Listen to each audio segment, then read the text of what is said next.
Hello, everybody, and welcome. We're excited to talk to you all today about the STAAR test and how the results looked for the 2025 school year. My name is Patrick Gill. I'm Good Reason Houston's Director of Research and Data Strategy. I lead many of Good Reason Houston's efforts to increase awareness of the current state of public education across the Houston region, and I also lead some of our original research projects. Joining me as presenters today are two of our managers of research and data, Courtney Durbin Good morning, and everyone. Mingyu Liu. Hi, everybody. And today we'll be sharing with y'all a look at how Houston Region schools and students performed on the 2025 STAAR test. I'll share some big picture takeaways on how our region performed overall, and then we'll dive more deeply into some specific trends in this past year's performance that we found noteworthy. Please feel free to ask questions throughout in the Q&A. We'll try to answer clarification type questions in real time, and we'll have time for a broader Q&A and discussion at the end. Before I jump into the data, I'm going to give a little background on who Good Reason Houston is, what we mean when we say the Houston region, and some other important context around STAAR testing. First, for those who may not be familiar with us or our work, who is Good Reason Houston? We're a nonprofit organization that through awareness building, original research, working directly with school districts, and public policy advocacy at the state and local level, we connect the dots to ensure that our pre-K-12 system sets every child from every neighborhood up with the knowledge, skills, and experiences they need to enjoy long-term success. As we're presenting today, you'll hear us use the term Houston region a lot. And when we say that, what we're talking about is what you see here. These 11 Houston area school districts and all public schools within their boundaries, including charter campuses. Combined, the more than 900 schools that comprise this definition of the Houston region serve nearly 700,000 students, nearly 90% of whom are students of color, and more than 3/4 of whom come from economically disadvantaged backgrounds. So keep these numbers in mind as we're going through the data to have an idea of the scale that we're talking about today. Give a little bit of background on the STAAR test itself. STAAR, which stands for State of Texas Assessment of Academic Readiness, is an annual exam taken by all Texas public school students grades 3 to 12. It assesses students' knowledge on our state's academic standards, which are called the TEKS.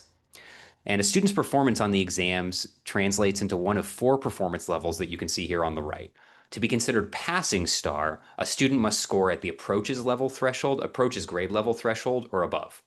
But today we'll be focusing on a higher bar, the meets grade level threshold, because we at Good Reason Houston want to see all of our students performing at or above grade level expectations. And finally, the reason we talk about STAAR tests is because they matter for long-term success.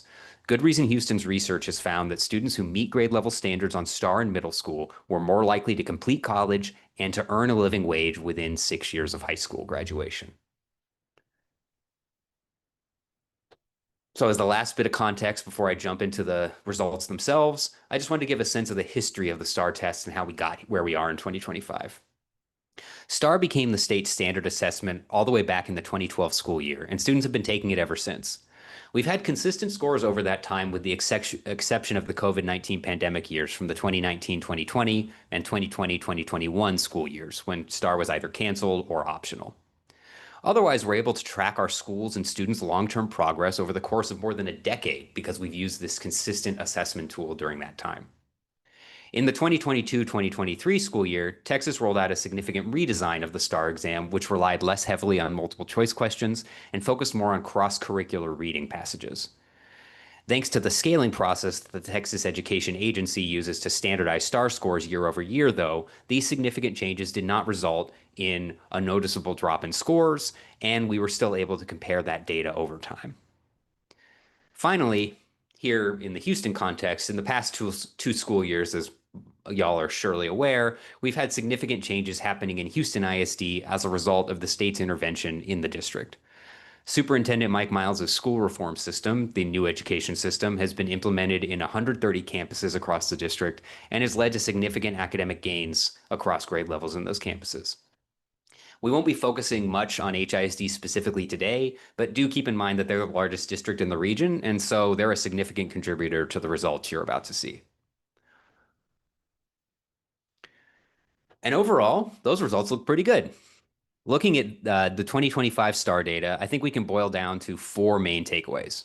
First, Overall reading scores in the Houston region are the highest they've ever been. Half of Houston region students met grade level standards in reading, which is a higher proportion than ever before. Second, math scores continue to improve this year, but not quickly enough. Our students have still not returned to pre pandemic achievement levels in math, showing that we still have work to do to help them build the foundation they need. In general, students in the Houston region saw growth from 2024 to 2025 in most subjects and across most grade levels, with the notable exception of the English end of course exams, or EOCs. We'll discuss that in more detail later. And finally, when we look at how students from different backgrounds performed, we saw encouraging growth among several historically disadvantaged groups like Black and Hispanic students and students from economically disadvantaged backgrounds. However, even with this growth, overall differences between more and less advantaged students in our region remain far too large. So those are the big picture headlines. Now I'd like to welcome my colleague Ming Yu to dive more deeply into how our 3rd through 8th grade students performed on STAAR this year. Thank you, Patrick. Hi again, everybody. So in this section, I will be sharing some exciting updates on STAR results for students from grades 3 to 8. Next slide, please. So let's start by taking a look at how STAR performance for grades 3 to 8 has changed over time. From 2019, the year right before the pandemic happened, all the way through 2025, which is 5 years into the recovery. The line chart you're looking at, the light blue line shows reading scores over time. The dark blue line shows the math scores over time. So in year 2025, current year, the reading scores across Houston region reach a new high. Half of all students in grades 3 to 8 score at the meets or master level in reading, which is an 8-point jump from 2019. That's nearly 15,000 more students in the region reading on grade level, which is making a major step forward for our region. In terms of math scores, it has been steadily improving since 2021. However, in 2025, performance still lags behind 2019 levels by about 5 percentage points. So this year in 2025, 2 in 5 students in grades 3 to 8 met or exceeded grade level in math. So with all that being said, the results remind us that while we celebrate the progress students made in reading score, there's still more important work ahead for all of us to do to support students improving their performance in math. Next slide, please. So now we quickly have looked at the regional trends. Let's dive into how individual districts perform in 2025. So the chart you are looking at right now shows how reading and math scores grow from 2024 to 2025 in each district across the Houston region. So on the left, you can see bars showing the math performance.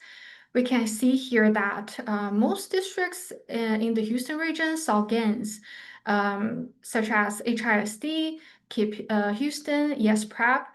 They are showing the largest year-over-year improvement with 5 percentage point gain respectively. And on the right, the reading scores are telling a very similar stories. We can see that most districts in the region also see improvements in reading scores, with Aldine ISD leading the way, showing a 7 percentage point increase in students meeting grade level from 2024 to 2025. In addition to this, we also looked more close at the performance by each grade level. So here's what we found. Across the region, 5th grade reading and 3rd grade math showed the strongest growth. So each of them increased by 6 percentage points of students meeting grade level expectation from 2024 to 2025. And in terms of district, Shelton ISD stood out as the only district where students improved in both math and reading across all grades from 3 to 8. Very impressive. Next slide, please.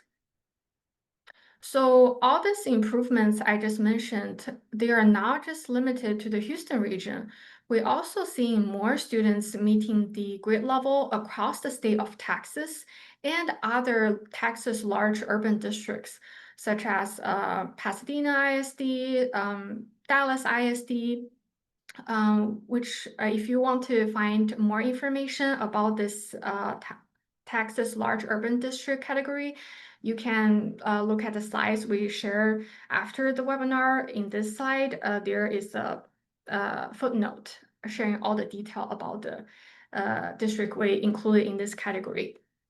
So back to the data.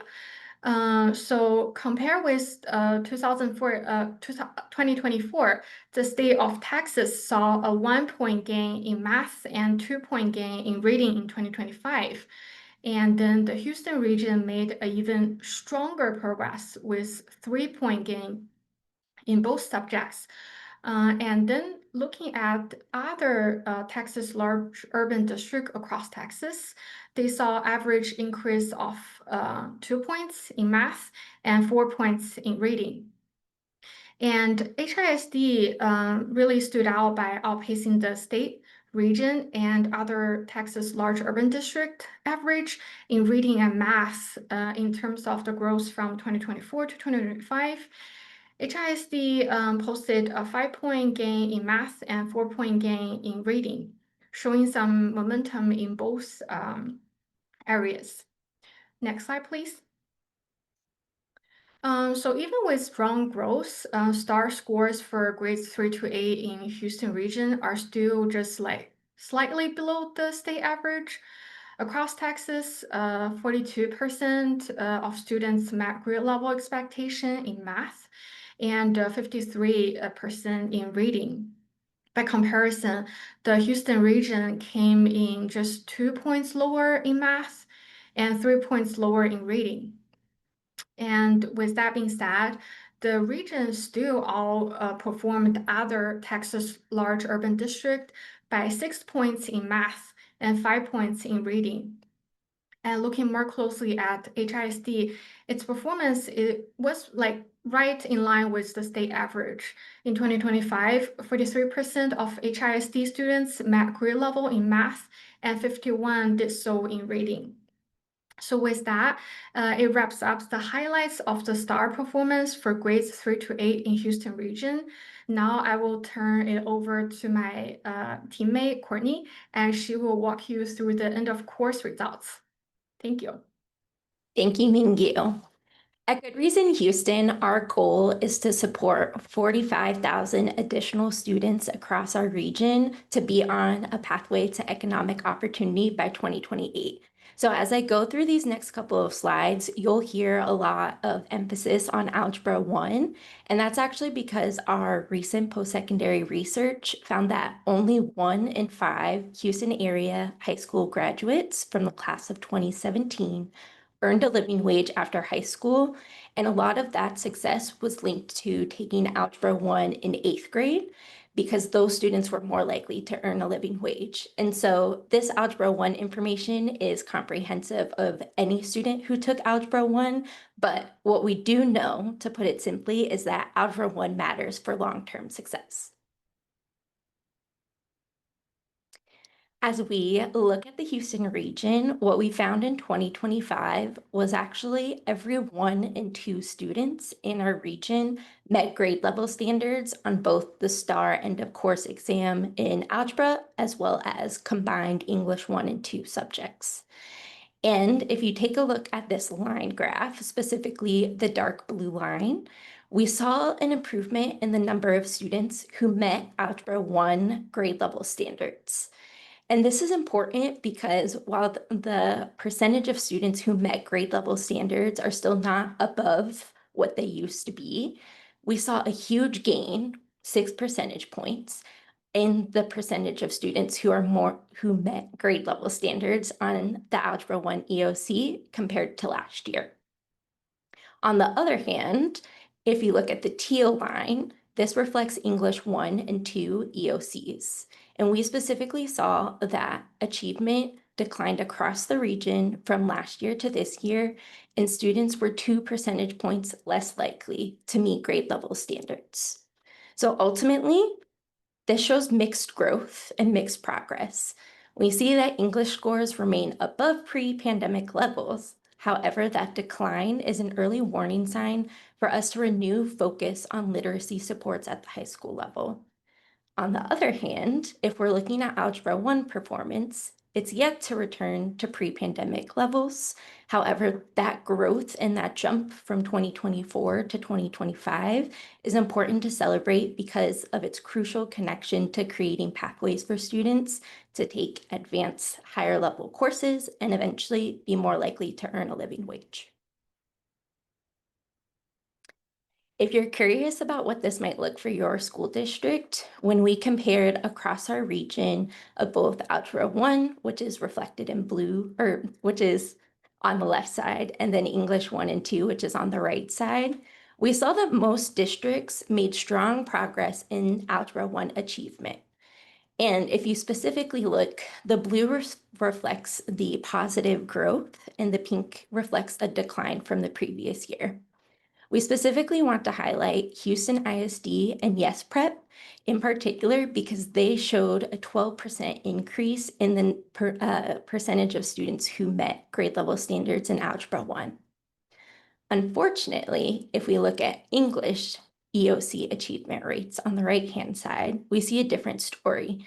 And we saw declines across all districts in our region with the exception of Houston ISD. And this year's strong growth in the percent of students who met grade level standards on the Algebra EOC is encouraging. However, our hope is that continued progress in math does not come at the expense of other core subjects, and we must continue to ensure the growth of our students who have made progress in reading prior to 2019. To provide an additional comparison point, we wanted to look at the state, regional, and other large urban districts in Texas. And as Mingyu mentioned earlier, the comprehensive list is in that little footnote. Similar to the Houston region, we saw collective growth in Algebra 1 and declines in English 1 and 2 achievement. Most notably, when we look at the comparison, we saw that HISD's year-over-year growth in Algebra 1 achievement was 3 times the growth that we saw in other large urban districts across the state of Texas. And finally, to that point, when we compare overall achievement from last year to this year among the state, our region, and other large urban districts, we saw that students in our region outperformed students across the state in Algebra 1, which is very exciting. However, students across the state outperformed Houston region students in the English EOCs. And while the Houston region schools and our students showed progress this year, there's still work to be done to ensure opportunity is spread evenly across our city. Now I'll turn it back over to Patrick to share a little bit more about achievement by different student groups.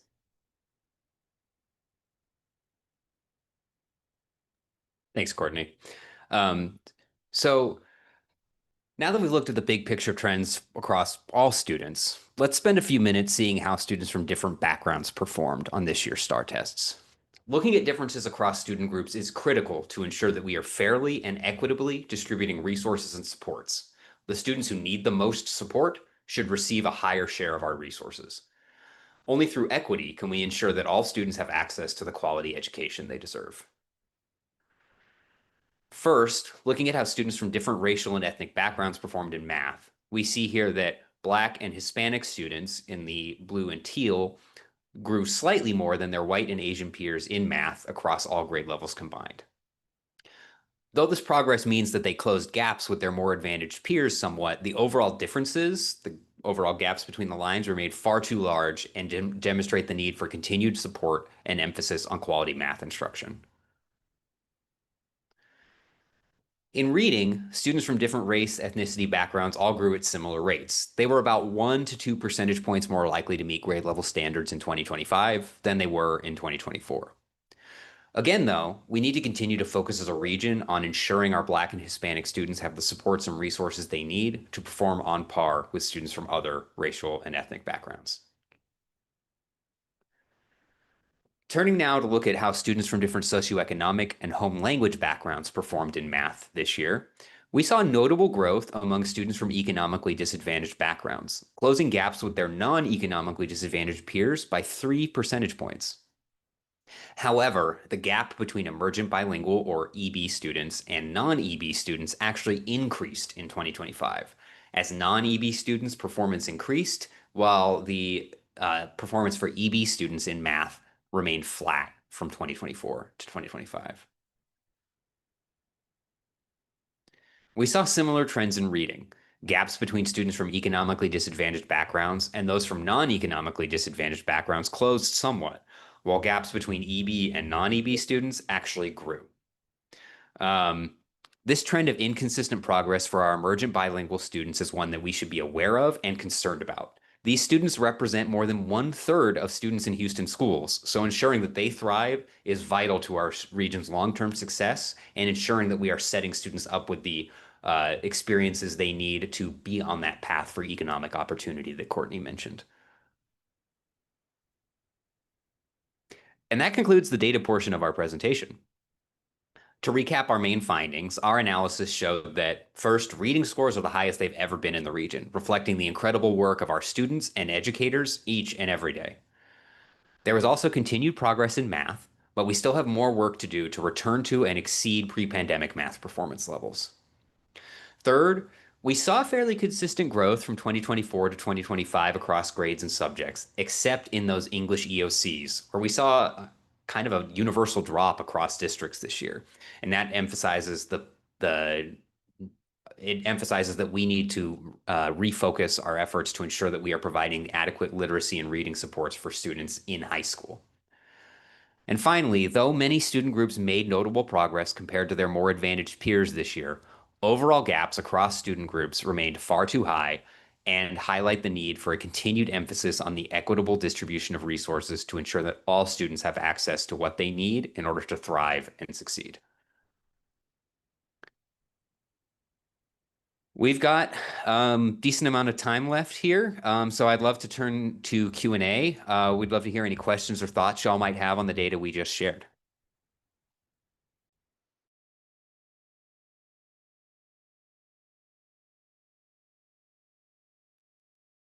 I see that we got a question during the Algebra 1 portion on student outcomes and whether we broke out Algebra 1 outcomes for students who were took Algebra 1 in middle school versus those who were in high school. And I don't have the exact numbers in front of me, but we did look at that, and I can say that for students who took Algebra 1 in middle school, they perform at exceptional levels on the Algebra 1 EOC. I believe it was over 80% were at the meets grade level or higher level. So what that really demonstrates is that the students that we're putting on those advanced math pathways are ready for it. They are prepared. They have the foundation they need to really succeed and thrive on that advanced math pathway. And it probably means that there are additional students that would be ready for that pathway if we gave them the opportunity. And we know that access to those pathways is really critical and important. So we want to make sure that we're expanding the opportunity for students to be able to take that foundational course earlier in middle school.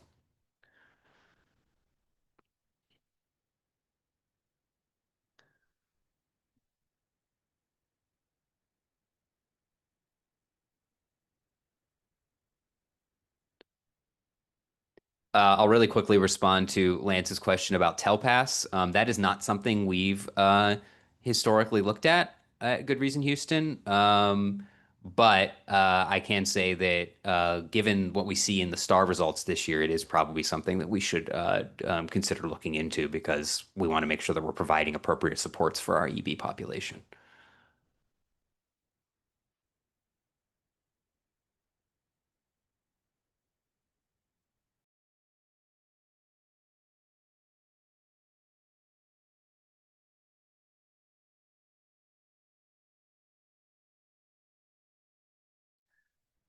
I'll turn the question on performance for our male versus female students over to Mingyu, see if she has any thoughts. She's jumped into that data a little more deeply than I have.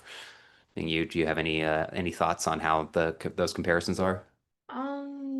For Unfortunately, we don't really dive into the gender comparison at this point, but that's definitely a really important perspective to look into. So thank you so much for the question. We will definitely do more analysis on that end and share back in the future.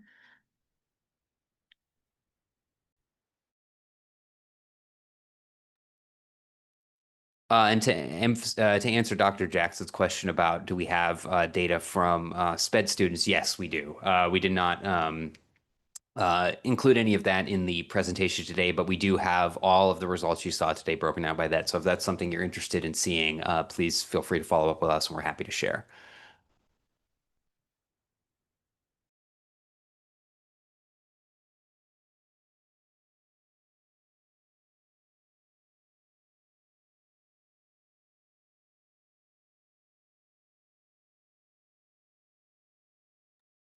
I saw a question related to post-high school data and how many students have earned 4 year degrees.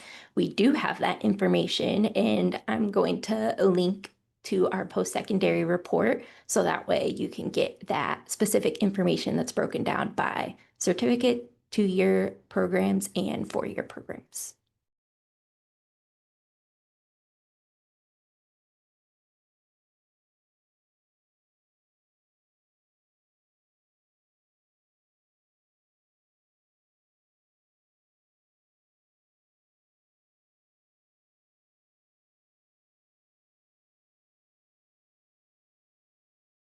To the question about are we willing to do data conferences? Yes, we are happy to come participate in events if y'all are interested. We're happy to share with folks and always love to get out in the community. Related to best practices, I think there's a few questions on best practices. I think some of the things that we emphasize as an organization are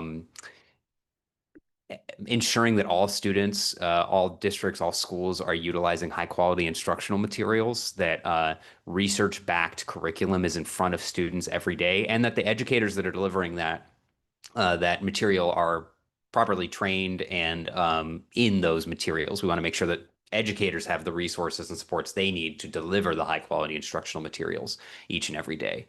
I think another thing that's really important, I was talking about the equitable distribution of resources earlier, and making sure that the students who need the most support are getting the most support. We want to make sure that our best teachers are in front of the students who need them most. So you see districts across the region, HISD, Aldine, and others that incentivize that have their own internal programs or utilize the state's teacher incentive allotment to incentivize the highest rated and highest quality educators to teach in the highest need schools. And I think that that's a really important element here as well, to make sure that those who are best able to deliver the high quality materials, again, are in front of the students who need access to that the most.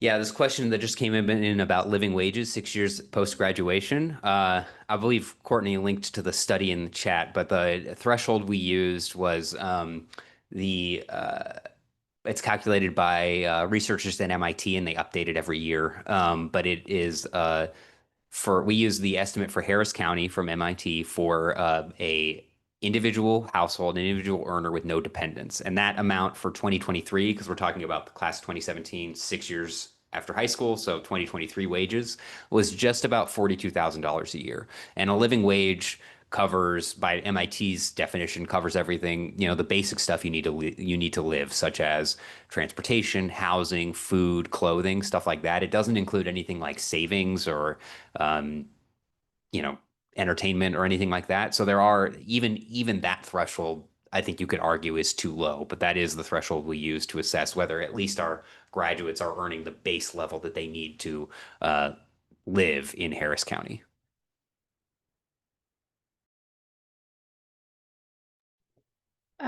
To piggyback that, I also shared the link to the MIT living wage calculator in the chat. That's a really powerful tool. The researchers behind that tool, they constantly, like frequently updating the numbers, so it's like pretty reliable, up to date. It's a pretty useful like resource.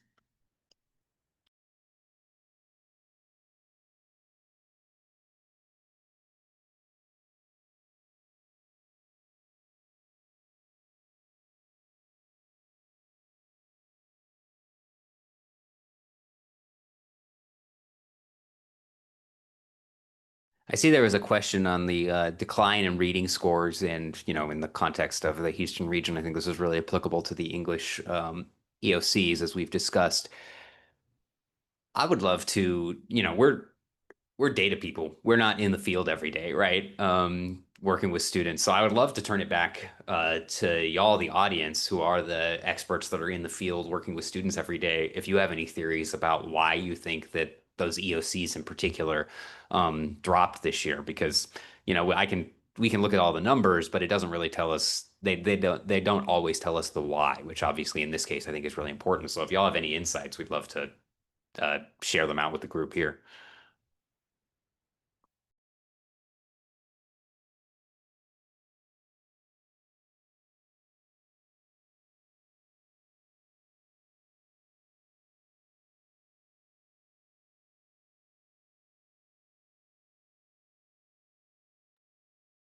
To the question about opportunities for districts to collaborate and share best practices, yes, absolutely. We Good Reason Houston convene a couple different PLCs and communities of practice with different districts. Specifically, we convene one related to a college career and military readiness. But I think if y'all are interested, if y'all are school-based personnel or district personnel, and you're interested in working with some of the districts that we mentioned here, like Sheldon is the one specifically referenced in this chat, please reach out to us and we can connect you with our district partnerships team, and they can help facilitate those introductions.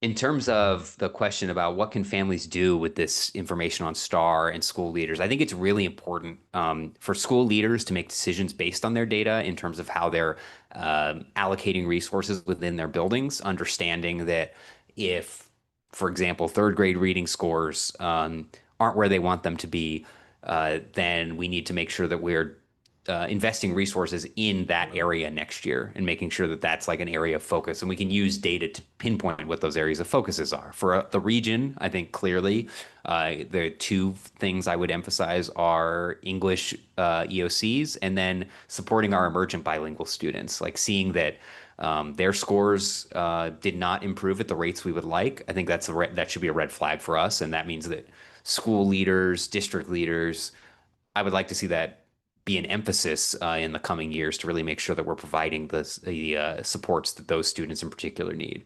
In terms of what families can do with this information, I think it's really important for families to understand how their schools are performing at helping their students, at encouraging and supporting their students to meet the standards that the state has set for them. And to the extent where that may not be the case, families should advocate. Families should speak up and talk to their school leaders, talk to their teachers.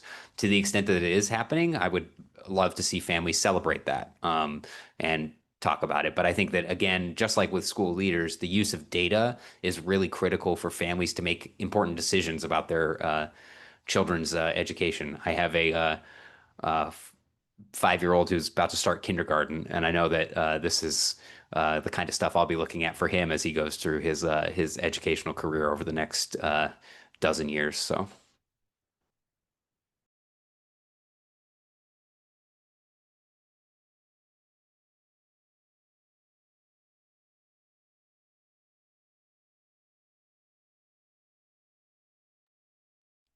I think we're going to go ahead and we'll wrap it up. I really appreciate the questions. Any questions that we didn't get to answer live, if y'all are curious, uh, we've noted them down and we can follow up with people or you can follow up with us. In fact, My email address is here on this screen. So if you have a particular question or you'd like to invite us to speak at events or discuss things like that or partnerships, please reach out. You can reach out to me directly at patrick@goodreasonhouston.org, and I can connect you with the appropriate person on my team or the appropriate folks elsewhere in the organization. We're really excited to work with y'all and to be a supportive of the Houston education community.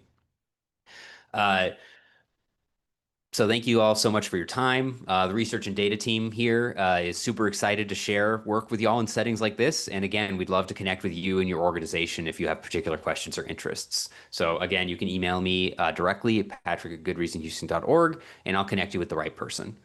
Thanks so much for attending, and have a great rest of your day, everybody. Thank you, everyone. Thank you, everyone. Bye.